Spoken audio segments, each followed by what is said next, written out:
So we're talking about, so what we figured out is that Texas should have flagged for someone. When somebody has a rap sheet this You're referring to the case I brought up in 2015, the gentleman that shot someone. Who had five, what do you have? He had five felony convictions and, 5 deportations, 7 felonies. Right.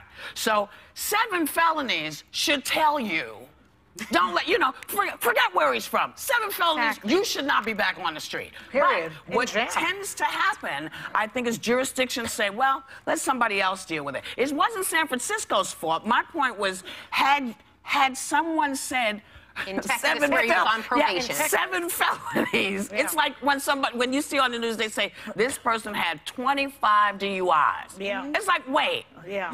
Yeah. You're not supposed to get, you're not supposed to be able to get 25 DUIs. Yeah. But I think the larger issue that I want to say is, yes, that was a horrible case. That's something that shouldn't have happened. But if you look at the statistics, by and large, people that are coming from other countries are not those people.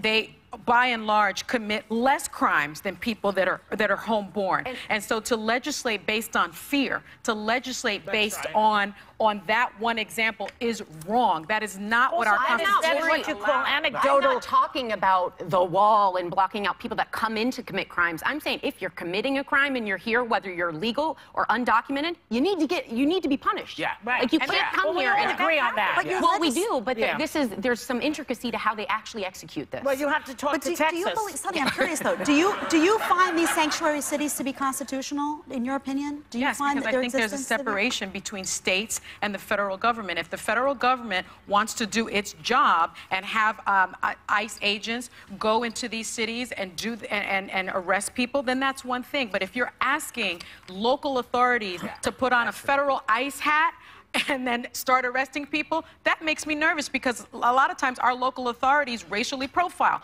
A lot of times our local authorities don't know how to do their jobs, and I certainly don't want to put that extra hat on them. I don't think you should deputize. You shouldn't deputize the local authorities, but I do agree. I do believe when they go through the system at the local level and they've been flagged for multiple offenses, that just giving a phone call, hey, we've got this guy, and detain the person. Yeah, that's just communication. That's not them. That's just communicating. They're asking for more than that. They are. They are. That's what we're saying. Yeah. What you're saying is there should be a way to say, okay, here are the people that are creating the issue.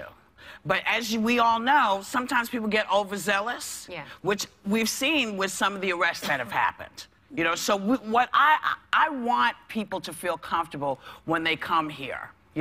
That they're going to work their way, because we don't have a lot of the same issues that other people have. And I think people are working their butts off. These federal authorities, the local authorities are working their butts off to keep our various cities safe. And I don't think that this helps. And also the rhetoric from the new guy doesn't help either. And stop saying you're going to go to the Supreme Court. What do you don't own them. Well, that's you don't own the Supreme Court.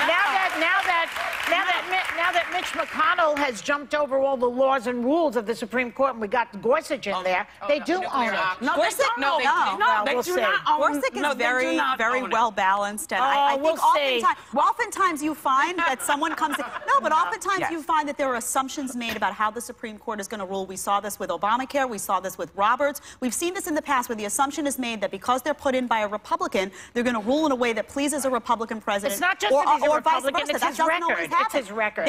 They are supposed to look at the Constitution. That's what they are supposed to do if they're doing their job. And if they're doing their job, we will continue to see things like this where people say, in the bigger picture, this is not going to work for us as a nation. So you have to figure out how to do this. They're it's guardians of the Constitution. And now, if they're doing their job. Well, this judge, I mean, I hope people will go and read this opinion. It is so well written. It is so and he's not logical. The guy is not a Mexican like the last one, so Trump can't say, oh, he's Mexican. No, this guy is not. He said it's unconstitutional. And not because he favors one above the other, but because he feels it will throw such disarray into cities that we should not be placing that kind of burden on any city. And that's a reasonable discussion to have. So, And you certainly... There you are. What? You know, I love this stuff. She loves this. We'll be right back.